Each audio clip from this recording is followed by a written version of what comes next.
The ancient Egyptians used wooden clamps with wedges to secure their massive stone blocks for precision carving. While most of us will never need to carve boulders, this helped lay the groundwork for the clamping that we do today.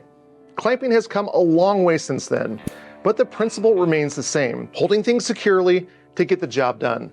Today I'll share with you 10 tips that I use when I need to squeeze things.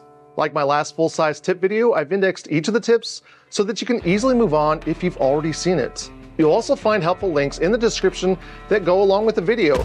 Let's press on. There is a flame that burns inside myself. Panel glue-ups are frustrating. Besides making sure each panel is the correct thickness, length, and that each board is rotated so that the end grains are flipped, trying to make sure that each board is on the same plane as the next can be the real kicker. Normally I take a clamp and squeeze any of the boards that are out of plane together, but this leaves me with clamp marks on my panels, as well as messy clamp pads. A good friend of mine, Northern Indiana Mark, showed me a panel clamp idea that he had been working with. It goes like this. You take a square block, find the center, and drill it out with a Forstner bit. Now you'll cut the block in half and place a bridge between two abutted pieces of stock. The bridge lines up both edges, and each crescent shape keeps the glue off of your clamps and bridges. To make them, you only need a 2x4, a Forstner bit, and a table saw. I developed a slightly more advanced version that adds a second hole which you can nest your clamps into. This makes setting these up easier, as you're not resting your glue up on your clamp heads. If you're interested in the build, I have a link pinned in the comments. Pipe clamps are some of the cheapest, best ways to glue up large projects. Years ago, I bought these long F clamps, but they can't compare to the gorilla strength that a pipe clamp has. Here are just a few tips for these. One annoyance is that the upper jaw sometimes breaks free. This makes it a pain to line up your jaws when you're gluing things up. An easy fix is to use a couple rubber bands.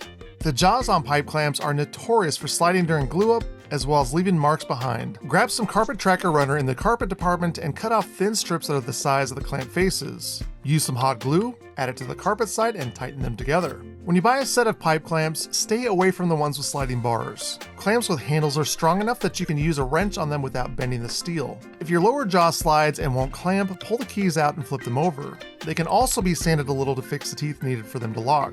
And finally, you don't need a lot of long pipe clamps. These clamps are able to hook onto themselves for those rare times you need them long.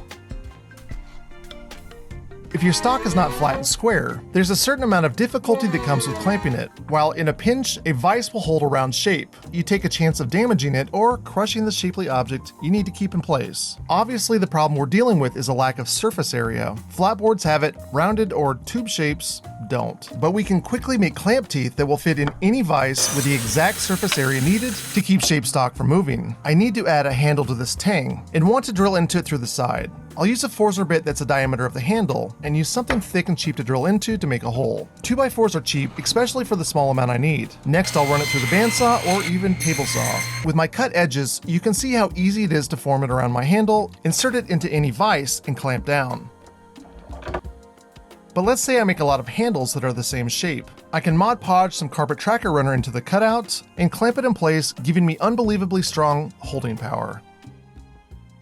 A caul is a clamping aid used to apply pressure evenly to stock during glue up. They're simple to make but only effective depending on how you use them with your clamps. If you're using cauls to clamp along the surface of your stock with F-clamps every few inches, a couple of flat boards with parallel sides is all that you need to uniformly add pressure along the entire glue up. The second way to use cauls is to put pressure down over the surface of an otherwise difficult to clamp area, like an area with a large surface. Cambered cauls rely on the outer edge being more narrow than the center. When pressure is put on the ends, pressure is squeezed along the entire board, allowing a set of clamps to get the job done. There are some big, very complicated jigs you can use to cut cauls, but we can accomplish the same thing with a single thumbtack. To make cambered cauls, cut stock the distance needed for your glue-ups, adding a thumbtack to your stock an inch from the end. Press the blade up next to the center of your caul and cut one way, repeating the process on the opposite side. There's a little more information I can't fit in this video, but that's the basic way to create a set. For a slightly more detailed explanation, I have a link in the description below.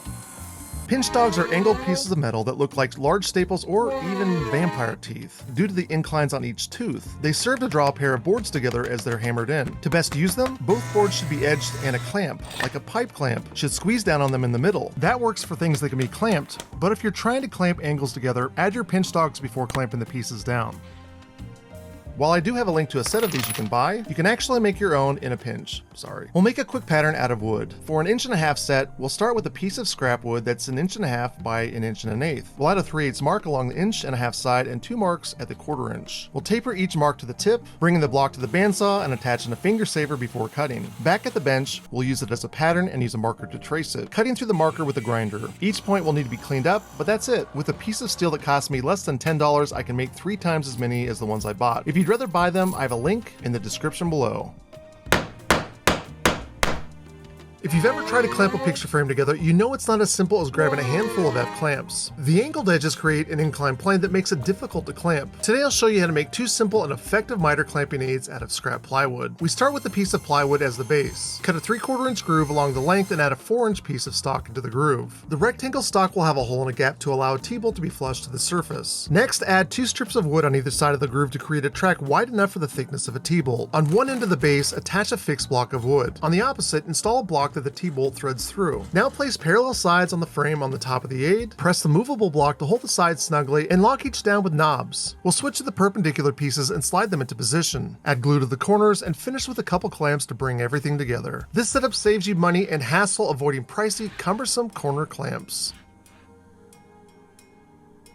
The F-clamp is easily my most used clamp in my shop. It's also the one tool that you have to have several of to complete a project. Instead of going with the name brand stuff, generic clamps will work just fine. And most that I've seen even have a lifetime warranty. But I have a few tips for these. First of all, stick with F-clamps that are less than 18 inches. Rarely do any of my projects need anything more than 6 inches, but as you go bigger, the steel will bend, which will make these useless. If you need to clamp wide things, stick to pipe clamps. Clamping pads, no matter what brand, can go missing. Clamping steel to wood with a little glue causes the tannins in the wood to react, which can leave dark black marks that you'll have to sand later. Instead, use hot glue to attach the pads, and you'll never have to worry about them again. All clamps, name brand or generic, can rust, but you can use a little paste wax on the flat side of the bars to keep them safe. This will also make them resistant to wandering glue puddles. Finally, if you find one that's bent, it can cause your work to move during glue ups. This is where the lifetime warranty comes in. Keeping stock lined up for glue ups is a lot harder than it looks. Not only are you making sure that each board is glued together properly, but you've also got to make sure that they are all in alignment with each other. Couple that with glue's naturally short airtime, and it's no surprise that you keep the kids from earshot during the process. I've made 2 sets of panel clamps that I rely on for my projects. Your stock slides in and you put pressure at either end, making it difficult for them to move out of plane. They really are great at keeping things from sliding up and down, but there can be a movement as much as a 1/64 of an inch. Some of the criticism I've received over the years is that they aren't cauls, which put pressure on all parts of the pieces, keeping everything lined up, eliminating even the 1/64 of an inch. But I've never liked the idea of using wood cauls on top of newly glued surfaces. I've developed a steel caul system that puts an enormous amount of clamping pressure keeping things square, and a couple 5/16 inch bolts. I've made a video that shows a step-by-step process that's free in the description below.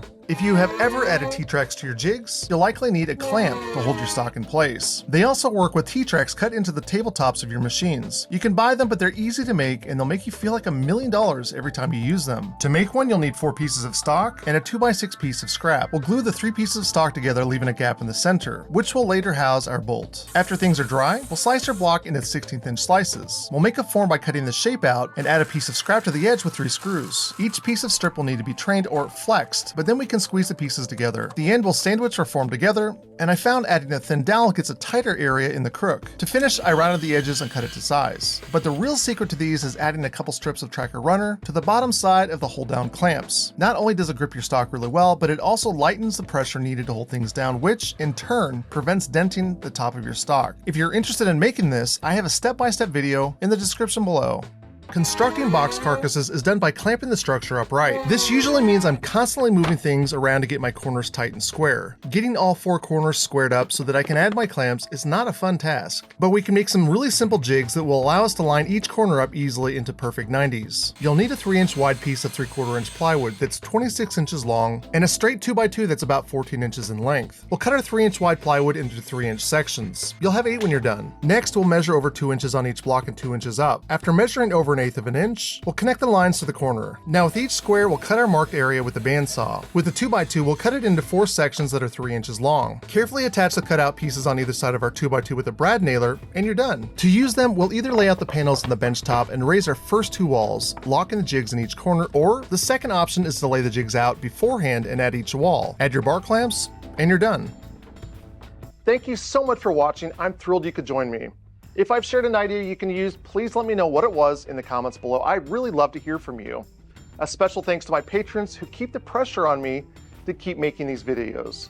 If you'd like to support the channel and join this incredible group, you'll find a link to my Patreon in the description.